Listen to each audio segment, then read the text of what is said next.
అదే RTV app వార్తల్ని క్షణాల్లో చదివే అవకాశం ఉంటుంది. ఒక న్యూస్ పేపర్, ఒక టెలివిజన్ ఛానల్ మీ చేతుల్లో ఎప్పుడూ ఉంటాయి.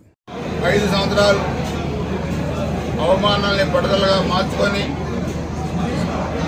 ఇబ్బందుల్ని ఎదుర్కొని పోలీస్ స్టేషన్లో దెబ్బలు తిని ఆఫీసర్ చుట్టూ రానికపోయిన పట్టుదలతో పనిచేసిన గురజాల నియోజకవర్గం తెలుగుదేశం పార్టీ కార్యకర్తలందరూ కూడా నేను కృతజ్ఞతలు తెలియజేస్తా ఉన్నాను. వాళ్ళందరూ కూడా న్యాయం చేయాల్సిన అవసరం ఉంది. ఈరోజు కూటమి కూడా బాగా పనిచేశారు. తెలుగుదేశం, జనసేన, భారతీయ జనతా పార్టీ వీళ్ళందరూ కూడా న్యాయం చేయాల్సిన పరిస్థితి ఉంది. అందరూ కూడా మండలాలు కూడా ఢిల్లీ పెట్టుకొని కష్టపడ్డ ప్రతి కార్యకర్త కూడా న్యాయం చేసే దాంట్లో కూడా మా నాయకులందరూ కూడా నిమగ్నమై ఉన్నారు. అసెంబ్లీ సమావేశం తర్వాత మళ్ళా మాచవరం మండలం కూడా రివ్యూ పెడతాం. గ్రామాల వారీగా అభివృద్ధి కార్యక్రమాలు, lift irrigations, roads, drainage, housing, electricity నిధులు కూడా తీసుకొస్తాం. తెలుగుదేశంలో 14-19 ప్రభుత్వాలు తీసుకొచ్చిన నిధులు తప్పితే గుజరాల్లో పోయిన 5 సంవత్సరాల నిధులు తీసుకోవాలి. అరాజకాలు చేశారు తప్పితే అభివృద్ధి చేయలేదు. సో ఈసారి మరలా అభివృద్ధి చేసే బాధ్యత మేము తీసుకుంటున్నాం. గౌరవ ముఖ్యమంత్రి గారి సహకారంతో గురజాల నియోజకవర్గ అభివృద్ధిలో ప్రగతి పట్టాలు కూడా ఎక్కిస్తాం. తప్పు చేసిన వాళ్ళకి శిక్ష తప్పదు. అడ్డగోలుగా వ్యవహరించిన వాళ్ళకి చట్టపరంగా శిక్ష తప్పదు. అవన్నీ గుర్తుపెట్టుకోవాల్సిన అవసరం ఉంది. సో ఇప్పుడు ముఖ్యమంత్రి గారు కూడా రోజులు శ్వేతపత్రం కూడా రిలీజ్ చేశారు. రాష్ట్రంలో వాళ్ళు చేసిన అరాచకాలు కూడా చెప్తా ఉన్నారు. ఇంకా కేంద్రం రాష్ట్రాన్ని ఆదుకోవాల్సిన అవసరం కూడా ఉంది. కాబట్టి తప్పకుండా ముఖ్యమంత్రి గారు తనకున్న సీనియారిటీని అంతా ఉపయోగించుకొని, అనుభవాన్ని కూడా ఉపయోగించుకొని రాష్ట్రానికి నిధులు తీసుకొచ్చి 5 సంవత్సరాల అరాచక పరిపాలనలో అస్తవ్యస్తమైన వ్యవస్థలను కూడా సరిచేసే పనిలో ఉన్నారు. నిన్న మనం మదనపల్లి చూసాం. పాపాలు పెద్దిరెడ్డి 1000 ఎకరాలు అక్రమ భూములు రాయించుకొని అవి బయటపడడానికి ఏకంగా ఆర్డీఓ ఆఫీస్ని తగలపెట్టేశారు. అంటే వీళ్ళు అధికారం లేకపోయినా ఎంత పరితేకించారో దీనికి ఉదాహరణ. దాని మీద కూడా ముఖ్యమంత్రి గారు సీరియస్గా ఉన్నారు. దాన్ని కూడా నీకు తెలుసుకోవాలి. ఎవరు తప్పించుకోలేరు. జగన్మోహన్ రెడ్డి కేసులు రోజువారీ విచారణకి రాబోతా ఉన్నాయి. రావాలని కూడా కోరుకుంటున్నారు. ఇలాంటి నేర చరిత్రలు క్షమించరాని తప్పులు చేసిన జగన్మోహన్ రెడ్డి లాంటి వాళ్ళు బయట తిరగడానికి వీల్లేదు. త్వరితగతిన కోర్టులు కూడా విచారణ జరపాలా, ఇతని చట్టపరంగా కూడా శిక్షించాలి. ఇది రోజు ఆంధ్రప్రదేశ్ ప్రజలకు కూడా కోరుకుంటున్నారు. ఓడిపోయిన వేగరాల మధ్య వైసీపీ నాయకులు ఇప్పటికైనా సిగ్గు తెచ్చుకోవాలి. ప్రధాన ప్రతిపక్ష హోదా కూడా లేకుండా మిమ్మల్ని ఎందుకు ఇంటికి పంపించారో ఒకసారి మీరు ఆలోచించుకుంటే మంచిదనే సంగతి కూడా ఈరోజు ఆంధ్రప్రదేశ్ ప్రజలు మీకు గుర్తు చేస్తా ఉన్నారు. వరితెగించిన విధానానికి ఇప్పటికైనా స్వస్తి పలకండి. లేని దాన్ని ఉన్నట్లుగా క్రియేట్ చేసే స్వభావాన్ని మానుకోండి. అరాజకాలు చేస్తే అనుభవించాల్సిన పరిస్థితులు వస్తాయన్న సంగతి కూడా మీకు అర్థమై ఉంటుంది. దాన్ని అర్థం చేసుకోవాల్సిన పరిస్థితి కూడా మీకు ఉన్నాయని సంగతి కూడా గుర్తు చేస్తూ రాబోయే 5 సంవత్సరాలు గురజాల నియోజకవర్గాన్ని మా నాయకులు, కార్యకర్తలు అందరూ కూటమి నాయకులతో కూడా మాట్లాడి మండలాల వారీగా, గ్రామాల వారీగా నిధులు కూడా తీసుకొచ్చి గ్రామాలను అభివృద్ధి పదంలో చేసుకోవడం జరుగుతున్న సంగతి కూడా నేను తెలియజేస్తున్నాను. వాళ్ళు దాడులు చేశారని కూడా మనం దాడులు చేయాల్సిన అవసరం లేదు. అవన్నీ కూడా చట్టపరంగా చర్యలు తీసుకోవడం జరుగుతుందని చెప్పి కూడా తెలియజేసుకుంటూ త్వరలో మరలా ఈ మధ్వరం మండలం రివ్యూ కూడా అసెంబ్లీ సమావేశాలు అయిన తర్వాత కూడా ప్రకారం జరుగుతుంది. గ్రామాల వారీగా రివ్యూ చేసి అభివృద్ధి కార్యక్రమం కూడా చేయడం జరుగుతుంది. వైసీపీ పరిపాలనలో ఆంధ్రప్రదేశ్ రాష్ట్రం చాలా తీవ్రమైన ఇబ్బందికర పరిస్థితులు ఎదుర్కొన్న సంగతి కూడా అందరికీ తెలుసు. రాష్ట్రాన్ని ఎలా అభివృద్ధి చేయాలో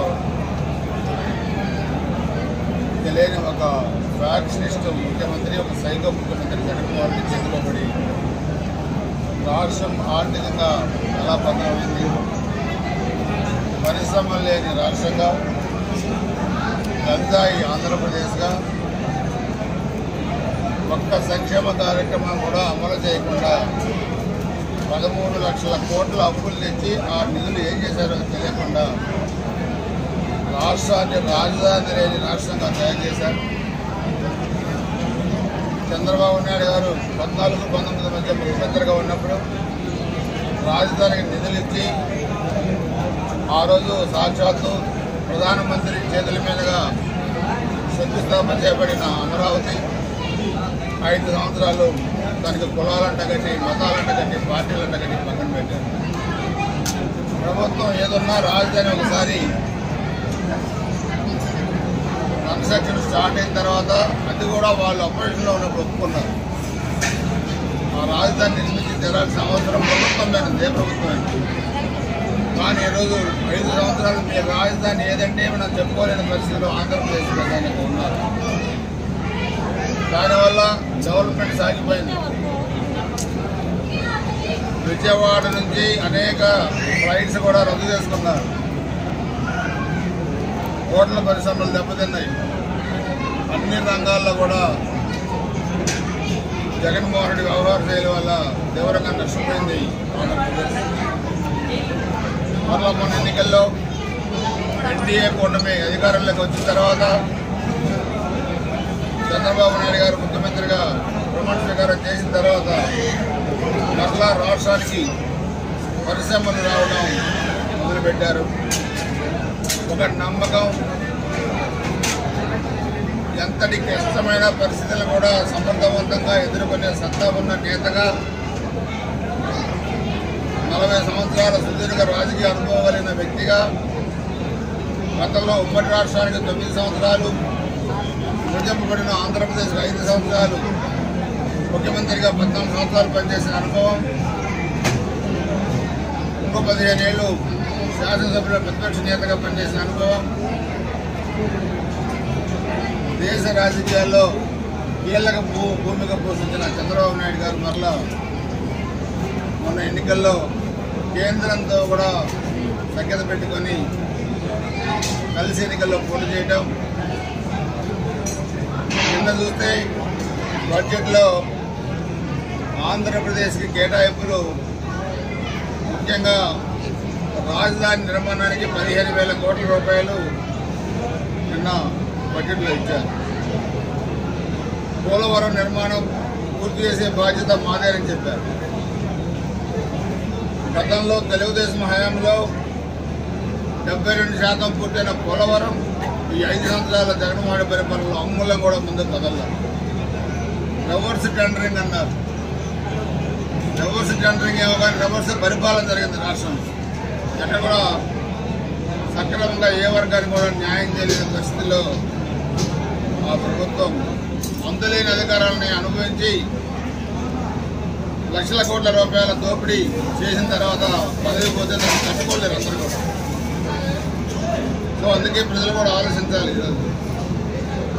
రాష్ట్రం పూర్తిగా కూడా ఆర్థికంగా నిర్వీర్యమైపోయింది. ఈరోజు దాన్ని మరలా ప్రగతి పట్టాలపై ఎక్కించాలంటే చాలా కష్టపడాల్సిన పరిస్థితులు వచ్చినాయి. కేంద్ర సహకారం కూడా తీసుకోవాల్సిన పరిస్థితి వచ్చింది. పెన్షన్లు కూడా చూస్తే చంద్రబాబు నాయుడు గారు 2014 ముఖ్యమంత్రి అయ్యేటప్పటికి 200 రూపాయల పెన్షన్, దాన్ని 1000 రూపాయలు చేశారు. మరలా ఎన్నికల నాటికి 2000 చేశారు. జగన్మోహన్ రెడ్డి చెప్పారు నేను 3000 చేస్తానని. కానీ దాన్ని అంచెలంచెలుగా 250 పెంచుకుంటూ వచ్చాడు. మొన్న మేనిఫెస్టోలో తెలుగుదేశం కూటమి అధికారంలోకి వస్తే 4000 రూపాయలు పెన్షన్ చేస్తా ఉన్నాం. అది కూడా ఏప్రిల్ నుంచి అమలు చేస్తామంటే మొత్తం 7000 రూపాయల పెన్షన్ ఒకేసారి ఇచ్చాం. ఎక్కడ కూడా మేము పార్టీలు చూడలే, ఒక పెన్షన్ కూడా మేము తీసేలా. కానీ తెలుగుదేశం వాళ్ళు పాపం పేదవాళ్ళైనా పక్షవాతం వచ్చి మంచంలో ఉన్నా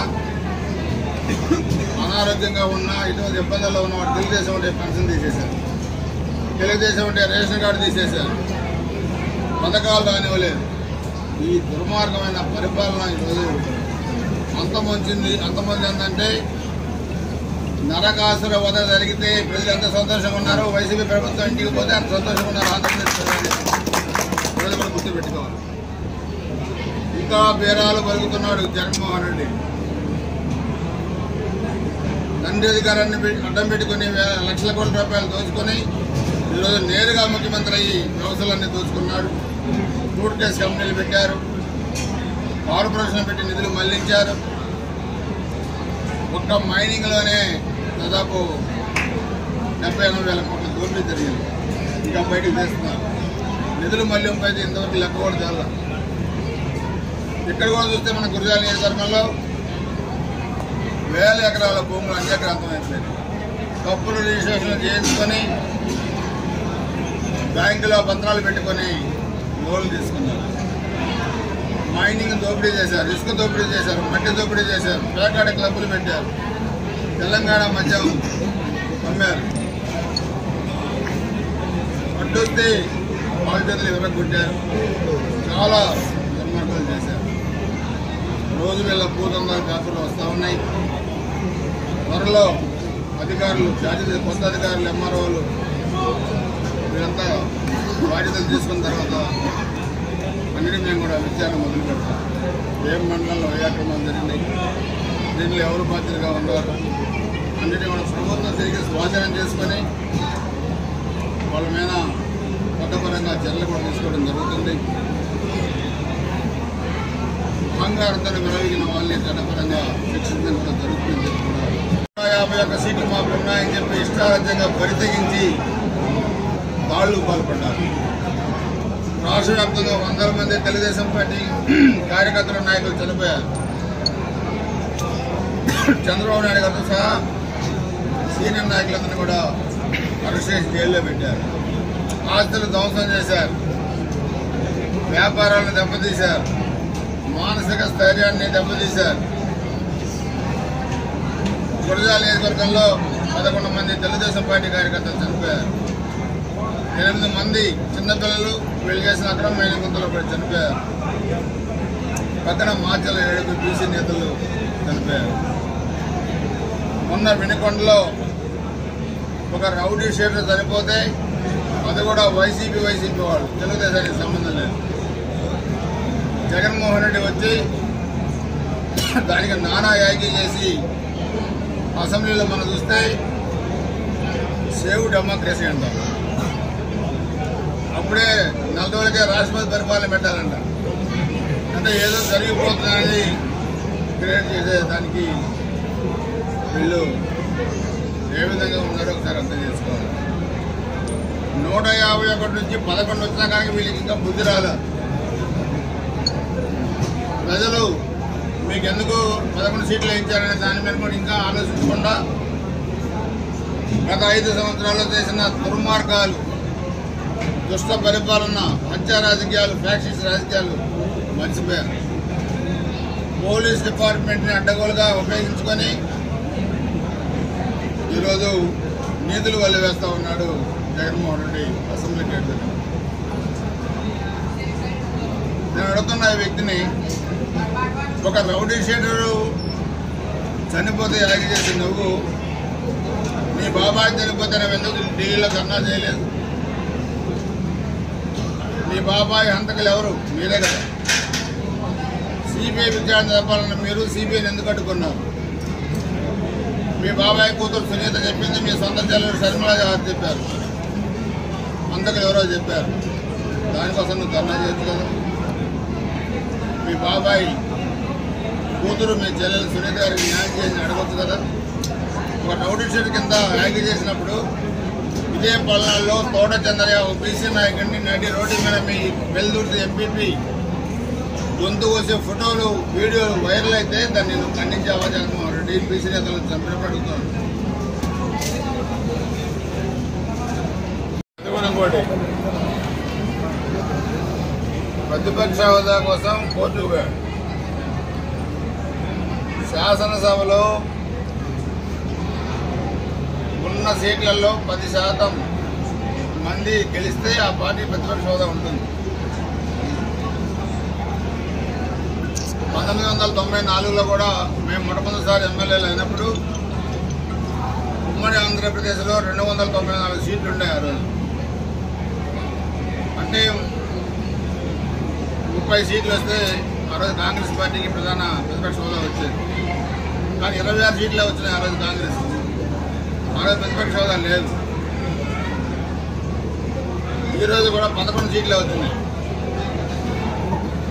ఈరోజు కూడా 18 సీట్లు పైన వస్తేనే ప్రతిపక్ష హోదా వచ్చింది.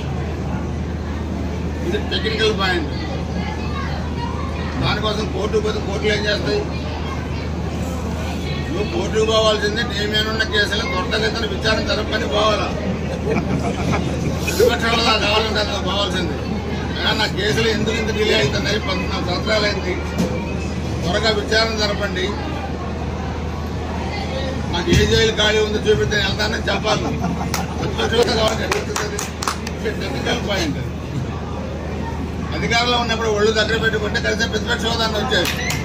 ఒళ్ళు దగ్గర పెట్టుకుంటే కాబట్టి ప్రతిపక్ష హోదా కూడా లేదు. ఇంకా ఓడిపోయినా కూడా సిగ్గు లేకుండా రౌడీ షీటర్ చనిపోతే యాగి చేశాడు, కానీ బాబా చనిపోతే అప్పుడు మా న్యాయం చేయమని అడగాలి. ఇటీవల రాక్షసత్వం పెళ్లి సిద్ధాంతాలు ప్రజలు తెలుసుకున్నారు. ఇంకా తెలుసుకోవాల్సిన అవసరం కూడా ఉంది. మరిన్ని వీడియోస్ కోసం ఛానల్ ని సబ్స్క్రైబ్ చేయండి. లేటెస్ట్ అప్డేట్స్ కోసం వాట్సాప్ ఛానల్ ని ఫాలో చేయండి. అండ్ లింక్ డిస్క్రిప్షన్ లో ఉంది.